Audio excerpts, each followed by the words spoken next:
को सादर अभिवादन। आइए आज हम पढ़ते हैं हिंदू कोड बिल 1952 से 56 के बीच। पहले आम चुनाव से पहले संविधान सभा में हिंदू समाज में महिलाओं के अधिकार को स्थापित करने और जाति प्रथा को कमज़ोर करने के लिए देश भर में हिंदुओं के परिवार और संपत्ति संबंधी कानूनों को व्यवस्थित करने के उद्देश्य से एक हिंदू कोड बिल तैयार किया गया था। यानी उस समय जो जाति प्रथा हमारे यहाँ व्याप्त थी, जिससे कई जातियों की स्थिति जो है कमज़ोर थी और हिंदू समाज में महिलाओं की स्थिति जो है बहुत ज़्यादा कमज़ोर थी, तो इन दोनों को आगे ऊपर उठाने के लिए हिंदू कोड बिल तैयार किया गया था डॉक्टर भीमराव अंबेडकर के द्वारा। प्रधानमंत्री पंडित जवाहरलाल नेहरू इस हिंदू कोड बिल के समर्थन में थे, लेकिन यहाँ पर कुछ रूढ़िवादी जो कांग्रेस नेता थी वो हिंदू कोड बिल के विरोध में थी। उनका कहना है कि यदि हिंदू कोड बिल समाज में देश में लागू हो जाएगा तो समाज में अशांति छा जाएगी। इसके चलते कांग्रेस में ही भारी विरोध हुआ।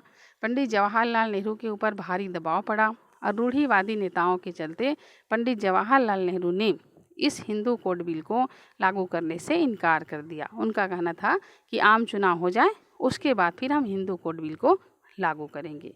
तब भीमराव अंबेडकर ने गुस्से में आकर के अपने मंत्रिमंडल पद से इस्तीफा दे दिया। हिंदू कोड बिल के विरोध में आता है प्रश्न कि भीमराव अंबेडकर ने अपने मंत्रिमंडल से इस्तीफा क्यों दिया, तो हिंदू कोड बिल लागू नहीं होने के विरोध में भीमराव अंबेडकर ने मंत्रिमंडल पद से इस्तीफा दे दिया। यहाँ हम हिंदू कोड बिल के बारे में थोड़ा सा जानते हैं। अंग्रेज लोग हमारे देश में जो कानून बनाए थे वे कानून थे पूरे देश के लिए अपराध, चोरी, हत्या संबंधित कानून बनाए थे। यानी कोई व्यक्ति चोरी करता है, किसी की हत्या करता है, तो इससे संबंधित कानून जो है अंग्रेज़ों के द्वारा बनाया गया था।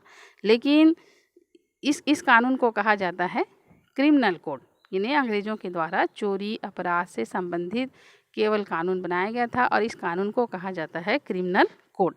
लेकिन जहाँ तक समाज में शादी, परिवार, संपत्ति, बच्चे गोद लेने ये जैसे मामले थे, इसको इन्होंने धर्म के आधार पर छोड़ दिया था। जिसे हमारे यहाँ बहुत सारे धर्म के लोग रहते हैं, हिंदू, मुस्लिम, सिख, ईसाई, तो सब धर्मों के ऊपर छोड़ दिया था कि आप लोग अपने अपने धर्म के हिसाब से शादी वाला मामला हो गया, परिवार वाला मामला हो गया, बच्चा गोद लेने वाला मामला हो गया, इस पर आप अपने हिसाब से कानून बनाइए। तो कानून बनाने पर समाज धर्म के ऊपर जो कानून बनता, यानी या विभिन्न धर्मों में जो कानून चली आ रही थी, इस पर अंग्रेज़ों ने कोई कानून नहीं बनाया था। सीधा सीधा धार्मिक जो नेता है कह सकते हैं, धार्मिक गुरु हैं, इनके ऊपर छोड़ दिया था कि आप अपने समाज में किसी भी तरह से कानून बना सकते हैं। अब इसका परिणाम ये हुआ कि हमारा समाज क्या है, पुरुष प्रधान समाज है। पुरुष प्रधान समाज होने के नाते महिलाओं को कोई अधिकार नहीं दिया गया और महिलाएं जो है हर हमेशा प्रताड़ित होती रही। इसी बीच में महिलाओं के लिए कई आंदोलन भी हुए, महिलाओं को आगे लाने के लिए आंदोलन हुए, महिलाओं की स्थिति में सुधार लाने के लिए आंदोलन हुए, जातिवाद को दूर करने के लिए आंदोलन हुआ। अब ऐसी स्थिति में भारत में जब स्वतंत्रता आंदोलन हुआ तो महिलाएं भी और विभिन्न जो जातियां हैं इन्होंने भी, जो निम्न जाति थी, इन्होंने भी बढ़ चढ़कर हिस्सा लिया था। इनको ये आशा थी कि यदि हम आंदोलन में शामिल होते हैं और हमारा देश स्वतंत्र होता है तो महिलाओं को भी कुछ विशेष अधिकार मिलेगा और जो निम्न जाति कही जाती है इनको भी संविधान में कुछ विशेष अधिकार मिलेगा। ये सोच करके इन लोगों ने आंदोलन में हिस्सा लिया। अब ऐसी स्थिति में भारत जो है फिर स्वतंत्र हो जाता है। स्वतंत्रता मिलने के पश्चात उनको आशा थी कि इनके लिए कानून बनाया जाएगा और इनकी आशा को पूरा किया डॉक्टर भीमराव अंबेडकर ने हिंदू कोड बिल ला करके।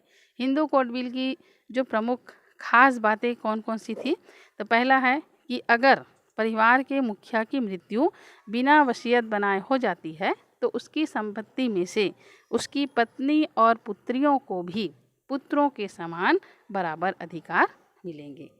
यानी परिवार का मुखिया यदि मर जाता है और कोई वसीयत नहीं बनाता है तो उसके पुत्र के समान उसकी पत्नी और उसकी पुत्री को भी बराबर का अधिकार मिलेगा। अभी तक ये अधिकार केवल पुत्रों को मिलता था, तो इस कानून से क्या होता, जो पत्नी और पुत्री है इनको भी अधिकार मिल जाता। दूसरी बात ये थी कि पति या पत्नी के जीवित रहते दूसरा विवाह करना अवैध ठहराया गया। यदि किसी का पति या किसी की पत्नी जीवित है तो यदि कोई दूसरा विवाह करता है तो ये कानूनन अवैध होगा। अभी तक ये केवल महिलाओं के लिए ही बना था, इन्हें महिला पति के रहते दूसरा शादी नहीं कर सकती है, लेकिन पति जो है शादी कर सकता है। तो अब ये कानून दोनों के ऊपर लागू हुआ। तीसरा, पति व पत्नी दोनों को विशेष परिस्थिति में तलाक मांगने का अधिकार होगा। अभी तक केवल पति ही पत्नी को छोड़ देता था, लेकिन अब पत्नी को भी अधिकार मिल गया कि विशेष परिस्थिति में वो पति से अपना तलाक मांग सकता है। फिर चौथा है, अंतर्जातीय विवाह को कानूनी मान्यता मिलनी चाहिए, कानूनी मंजूरी मिलनी चाहिए। अंतर्जातीय विवाह मतलब कोई यदि अपनी जाति से अदर जाति के लड़का या लड़की शादी करता है तो उसको कानूनी मंजूरी मिलनी चाहिए। और पांचवा है, किसी भी जाति के बच्चे को गोद लेना वैध माना जाएगा। यदि कोई ब्राह्मण यदि कोई ब्राह्मण है और दूसरी कोई भी जाति के बच्चे को गोद लेता है तो वो मान्य होगा, कानून की नज़र में वैध होगा, उनका ही बेटा या बेटी कहलाएगा। तो ये 5 बात थी हिंदू कोड बिल में, जिसको भीमराव अंबेडकर के द्वारा लाया गया। अब ये जो 5 बातें हैं हिंदू समाज में इसकी क्या प्रतिक्रिया हुई, इसको हम देखते हैं। तो इन 5 बातों में सबसे पहले प्रतिक्रिया देते हैं परंपरावादी या रूढ़िवादी हिंदुओं ने। उनका कहना ये था कि यदि ये व्यवस्था हमारे समाज में लागू कर दी जाएगी तो चारों ओर अराजकता फैल जाएगी, ये धर्म के विरुद्ध है, पूरा समाज क्या हो जाएगा, छिन्न भिन्न हो जाएगा, सामाजिक व्यवस्था छिन्न भिन्न हो जाएगी। और इसके विरोध करने वाले में हिंदू महासभा और जनसंघ जैसे पुराने नेता लोग थे, जनसंघ के पुराने नेता लोग थे। इन्हें हिंदू महासभा और जनसंघ ये हमारे हिंदू समाज के प्रमुख कर्ता धर्ता थे और इन्होंने ही इसका विरोध किया कि इस कानून को लागू नहीं लाया जाएगा क्योंकि इससे सामाजिक व्यवस्था छिन्न भिन्न हो जाएगी। कांग्रेस के शीर्ष नेता जिसमें डॉक्टर राजेंद्र प्रसाद, इसने भी इस कानून का विरोध किया।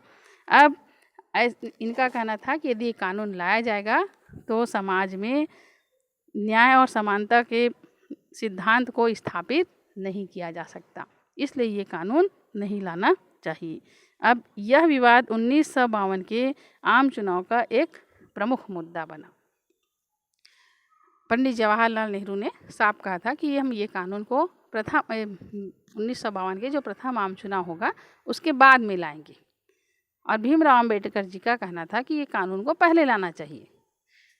अब इसी विरोध के चक्कर में फिर प्रथम आम चुनाव भी हो जाता है, ये एक मुद्दा भी बनता है, लेकिन पंडित जवाहरलाल नेहरू की कांग्रेस सरकार को पूर्ण बहुमत से फिर से सीट प्राप्त होता है, जनता उनको पूर्ण बहुमत से अपना समर्थन दे देती है और कांग्रेस की सरकार बन जाती है। अब ऐसी स्थिति में नेहरू को ये लगता है कि जनता ने मुझको ये कानून नहीं लाया हूँ इसलिए समर्थन दिया है, ये उनकी सोच हो जाती है। फिर बाद में भारत में यह कानून कुछ संशोधन करके लाया गया, पूर्णतः हिंदू कोड बिल को इस कानून को लाया नहीं गया था। हालांकि ये कानून भले ही कुछ संशोधन करके लाया गया, लेकिन हिंदू समाज में महिलाओं की स्थिति सुधारने में और जाति प्रथा को ख़त्म करने में ये एक निर्णायक कदम था जिसका सभी ने स्वागत किया। अब ये प्रश्न उठता है कि ये कानून, हिंदू कोड बिल कानून, केवल हिंदू समाज के लिए ही कानून क्यों बना? क्योंकि उस समय हमारे यहाँ मुस्लिम लोग भी थे, इनके समाज में भी कई कुरीति है। तो यहाँ ये दलील दिया गया कि हिंदू कोड बिल हिंदुओं के लिए पहला कानून इसलिए लाया गया क्योंकि हिंदू यहाँ पर क्या है, बहुसंख्यक वर्ग हैं और हिंदू समाज जो है विस्तृत था, यहाँ पर हिंदू में भी बहुत ज़्यादा बुराई व्याप्त थी, तो इनको पहले दूर करेंगे। और ये व्यवस्था की गई राज्य के नीति निर्देशक माध्यम से कि सरकार जब भी चाहे तब भी अन्य जो और समाज के लोग हैं, अन्य धर्म के लोग हैं, इनके कानूनों में भी कभी भी परिवर्तन किया जा सकता है। ये अलग से नीति निर्देशक तत्व में राज्य को निर्देशित किया गया है। अब यहाँ एक और उत्तर था इनका कि हिंदू समाज में लाने के पीछे क्या कारण है। तो यदि ये कानून मुस्लिम समाज में सुधार के लाया जाता तो उस समय स्थिति और बदतर हो जाती, क्योंकि उस समय हमारे देश की स्थिति जो है बहुत ज़्यादा खराब थी। भारत और पाकिस्तान विभाजन के बाद हिंदू मुसलमान में दंगा हुआ था। मुसलमान अपने आप को भारत में असुरक्षित महसूस कर रहे थे। यदि मुसलमानों के लिए तुरंत कानून बनाया जाता, मुस्लिम समाज के लिए तुरंत कानून बनाया जाता, तो मुसलमानों को जो शक था उसको बल मिलता कि सही में हम मुस्लिम समाज यहाँ पर सुरक्षित नहीं है। तो इसलिए उस समय मुस्लिम समाज को छोड़ करके केवल हिंदुओं के लिए हिंदू कोड बिल लाया गया और नीति निरक्षक तत्व में बात रखी गई कि जब चाहे सरकार अन्य धर्मों के लिए भी सुधार कानून ला सकती है। और इसी का पालन करते हुए नरेंद्र मोदी ने जब इनकी सरकार बनी तो मुस्लिम महिलाओं के लिए भी कई कानून लाया, जिसमें 3 तलाक एक विशेष कानून है जो मुस्लिम महिलाओं के पक्ष में थी। पहले 3 तलाक यदि कोई मुसलमान व्यक्ति फ़ोन से भी बोल देता, विदेश में है फ़ोन से ही बोल दिया तलाक तलाक तलाक, वो तलाक मान्य होता था और मुस्लिम महिलाओं को बहुत कठिनाइयों का सामना करना पड़ता था। तो अब ये तलाक मान्य नहीं होगा, इसको नरेंद्र मोदी जी ने हिम्मत करके ये कानून लाया और आज ये कानून पूरे देश में व्याप्त है। तो आने वाले समय में हो सकता है कुछ और ऐसे कानून आए सभी धर्मों के लिए जो कि समाज में गलत कानून है, गलत प्रथा चली आ रही है, तो इसके सुधारने के लिए भी कानून बनाया जा सके। तो इसके लिए उस समय ही ये व्यवस्था कर दी गई थी, राज्य के निदेशक तत्व में इसको शामिल कर दिया गया था।